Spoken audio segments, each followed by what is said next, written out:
Good afternoon, my name is Kate. I'm here today on behalf of Lithgow City Council's planning team.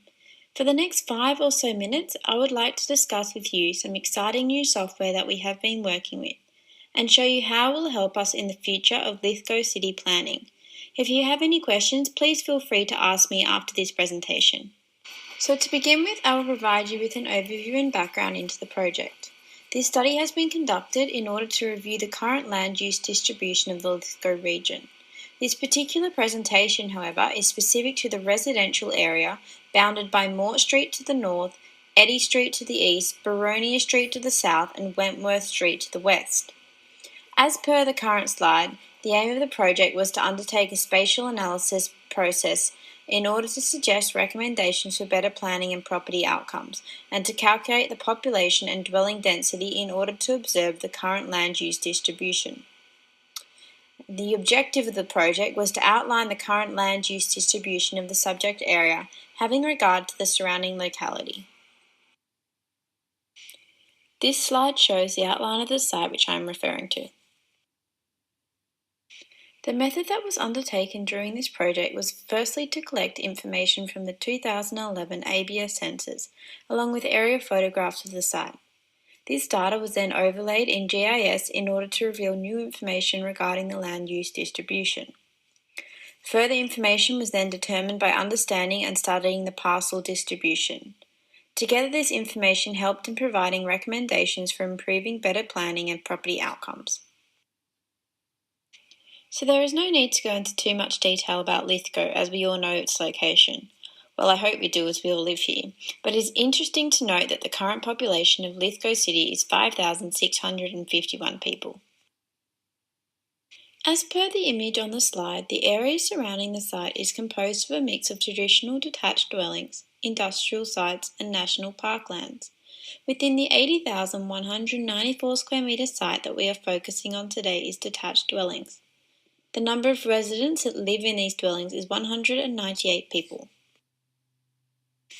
Generally speaking, the housing is traditional suburban housing, which means that the parcel lots are consistent to low-density housing.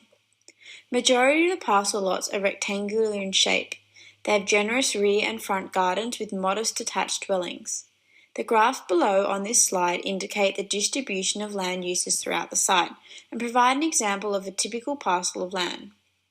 Overall, they show that 49% of the area is occupied by vegetation, which demonstrates that open space forms part of the character of the area.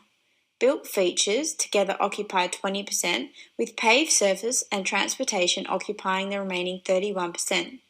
This style of living provides each household with their own garage, entry and garden area. On this slide is a result produced from the GIS software. The legend at the bottom refers to the different land uses. It is clear from the diagram that lawns occupy a high percentage of land within the site.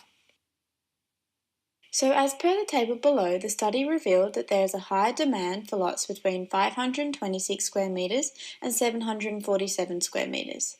This particular size of lot occupies an area of 23,241 square metres across the overall subject site, which is approximately 39% of the site. So the map which is seen on this slide is produced from the GIS software again. It highlights the lot areas which are between 526 square metres and 747 square metres. This result showed us that there was not a particular area where this lot size is seen. They are, however, staggered across the site. Continuing on from the study of parcel distribution and household density, the table on the slide shows that presently there is 10.7 parcels per hectare and 12.2 dwellings per hectare. This means that there is slightly more dwellings than parcels. The table also shows that the average household size is 2 people based on the population of the site and the number of dwellings. The map on this slide provides an overview of the parcels based on their size as per the legend. It is possible to see that towards the north of the site are smaller, whereas to the east of the sites are larger.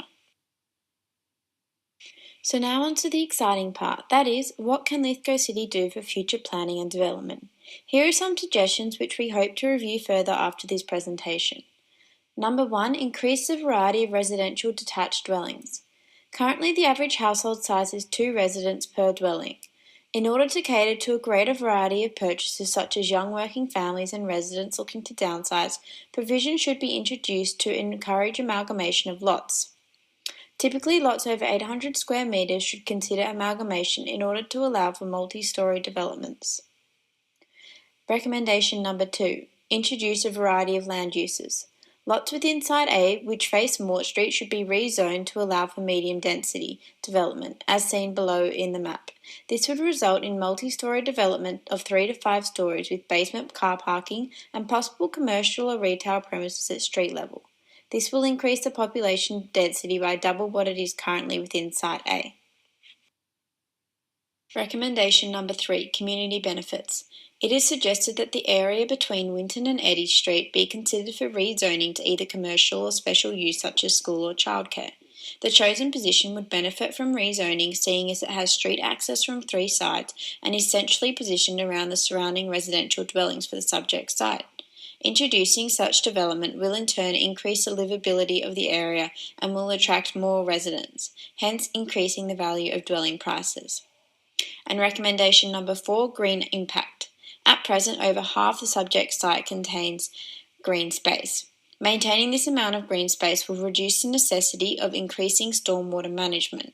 Initiatives mentioned above, such as rezoning areas to medium density, will help to ensure that the amount of green space remains a feature of the area by limiting the footprint of dwellings. So that's all I have for you today. I look forward to speaking with you all further about this topic, and if you have any questions, please feel free to ask.